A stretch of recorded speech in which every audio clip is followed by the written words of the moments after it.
I really recommend something called 5 questions deep. Mm. That we do at our counseling centers a lot. So it's like, if the kid presents something weird, like, I need to, I know you want me to walk the dog, so I'm going to walk the dog every day at 2 a.m. And you're like, wait, why? But so you have to go to school? So right away people might be like, hey, that's wrong. It's crazy. But it really then asking those like at least 5 questions before you make up your mind as to what do they even need and what are they even saying?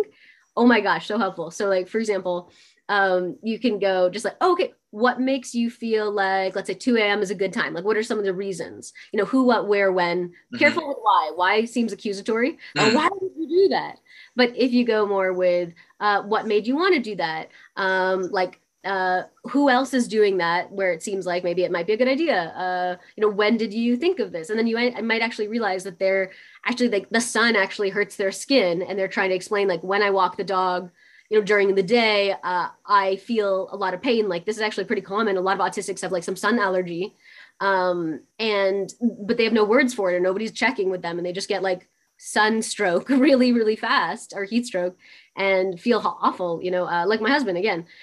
So he actually totally walks our dog at 2 a.m. But then you can also ask follow-up questions like, how will this impact school and whatever? And so you'll start realizing that they don't actually want to walk maybe the dog at 2 a.m, but they do not want to walk the dog during the day because there's a huge problem. And this is the best solution they've come up with. Mm.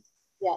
That's really helpful. Yeah, it's interesting you said no whys as well, because I had previously kind of subscribed to this 5 whys question. Like, I'll ask students sometimes, like, well, ask yourself why you want to do this 5 times. And if you still arrive at a sound conclusion, then perhaps it's worth doing. And it's a kind of a good way to check for impulsivity and so forth. But you're right. Why can also be, it can be judgmental or dismissive. Yeah, especially as a neurodivergent kid, people are always like, why would we even think of that? Like, why? And that just starts becoming, just like kind of a trigger, and makes you feel maybe disrespected and things like that, especially for kids.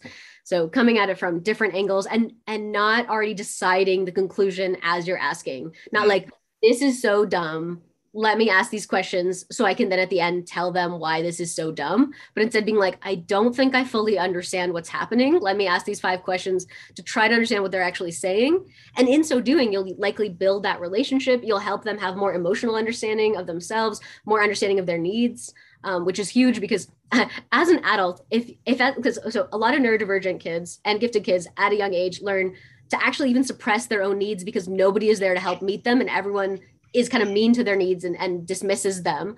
And because their needs can look like wants, right? Like being like, if you're saying that I need a PlayStation, your parents like, okay, we can't afford that, stop being annoying. And then that's just the end of the discussion. You have taken away, let's say, the actual need to, interface on an online way because that's where they like really make friends and feel safe and relax or whatever, right? So they learn, okay, just don't tell people anything you need because nobody cares. And it totally makes them not even know their needs. And